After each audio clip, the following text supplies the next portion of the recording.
Hey guys, welcome back to Clownfish TV. This is Neon. We're gonna do another video, a bit of an update on Disney stock. The situation's not very good right now for Disney. We did a video yesterday talking about how both Disney and Warner Brothers are having problems this year and how going into 2023 things aren't looking too good for a lot of Hollywood studios, but Disney has gotten hit harder than many. And now we have analysts telling you to sell your stock, right? They're telling you to sell your Disney stock. We have Investment Corporation coming out and making an unsolicited mini tender offer. They want to purchase 1.5 million shares of Disney stock from shareholders.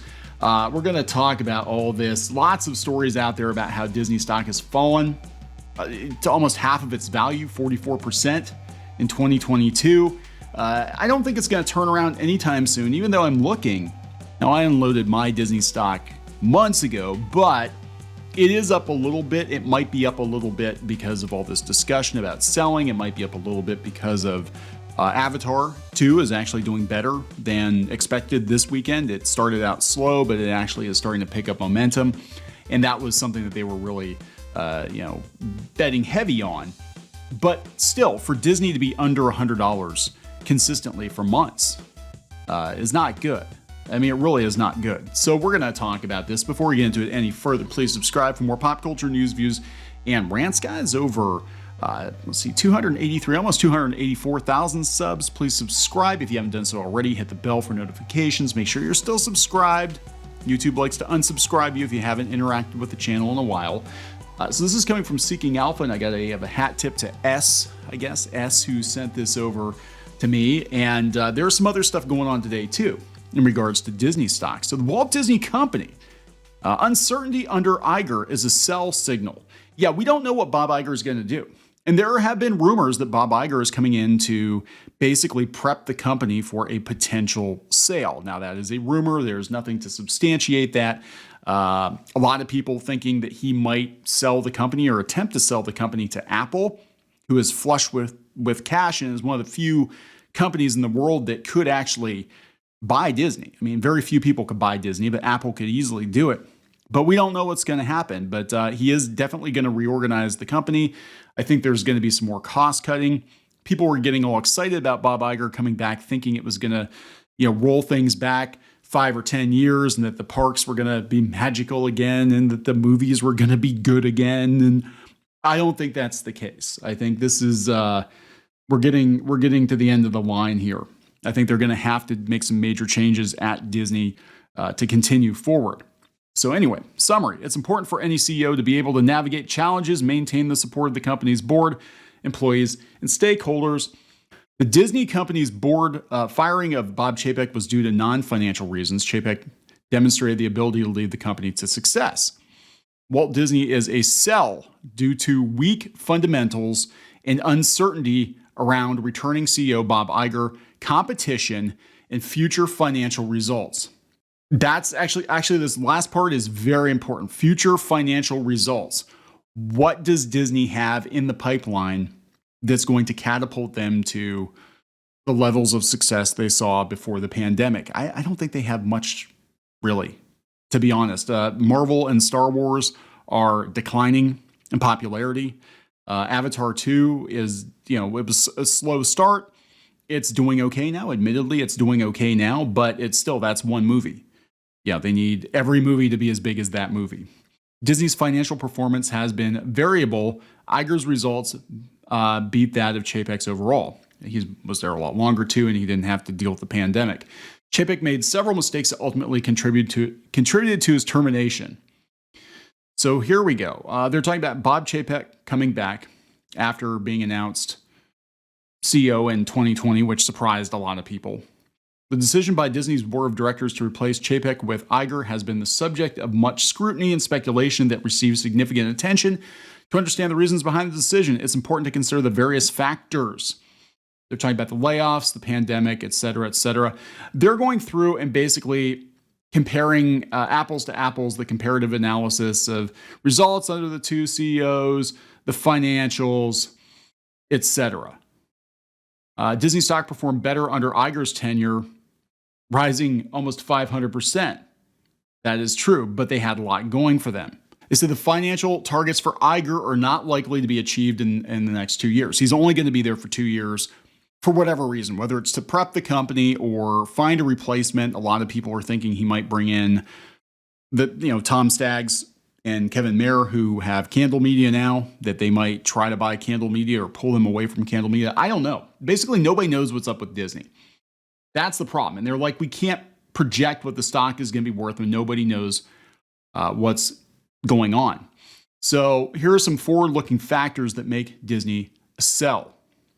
They're talking about among the stocks in the Dow Jones Average Industrial Index, only 3 have a 0 dividend. Disney is one of the 3. That's pretty bad.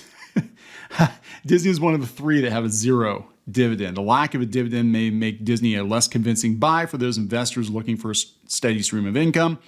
The streaming industry is now a highly competitive space, and both Netflix and Disney have faced slowing subscriber growth.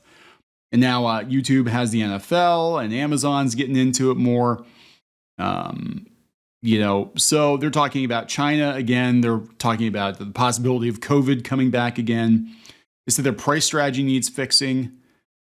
It's possible that Disney's pricing strategy has led to some customer confusion and dissatisfaction. It's important for a company to understand its target customer segment. Yes, it's confusing as hell. A lot of people are just noping out. They're talking about the ticket prices.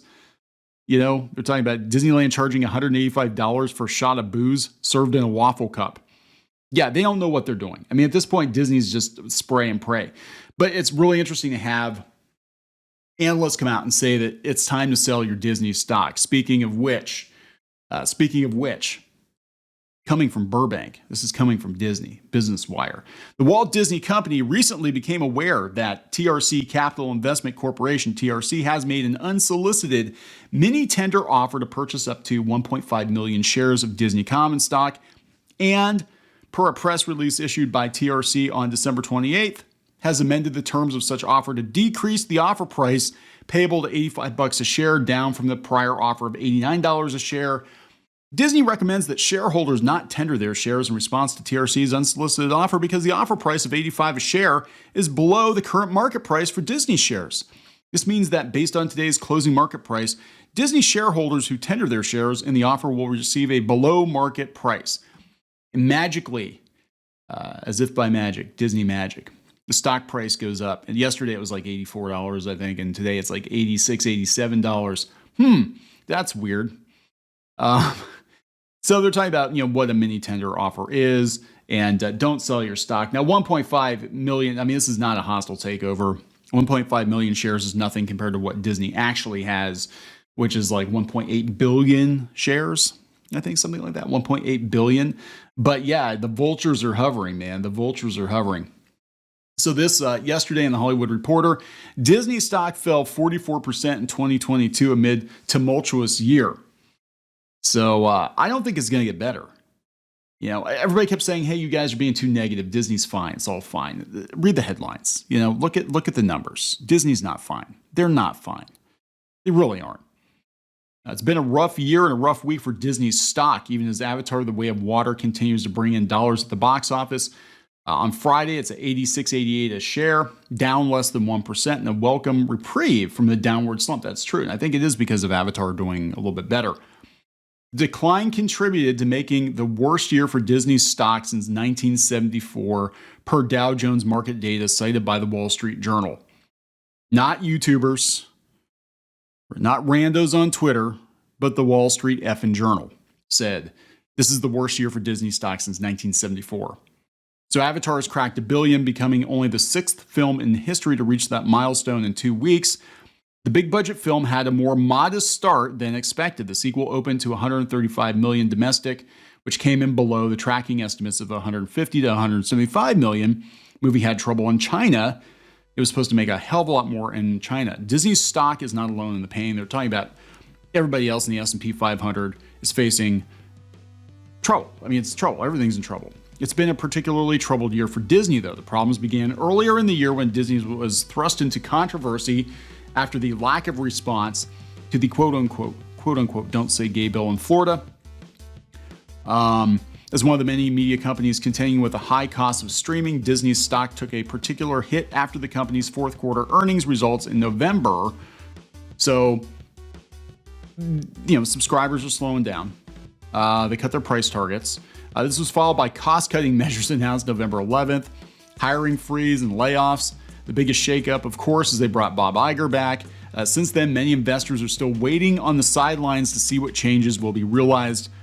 Wells Fargo, Stephen Cale wrote on December 15th, shares have fallen 13% in the past month. This is bad. I mean, this is bad. I don't know what to tell you. Like, this is really effing dire. And I think everybody's kind of waiting to see what happens with Bob Iger. He's supposed to restructure the company next year. But, I mean, at this point, like, their PR is in the gutter. They're not making money on these movies like they were.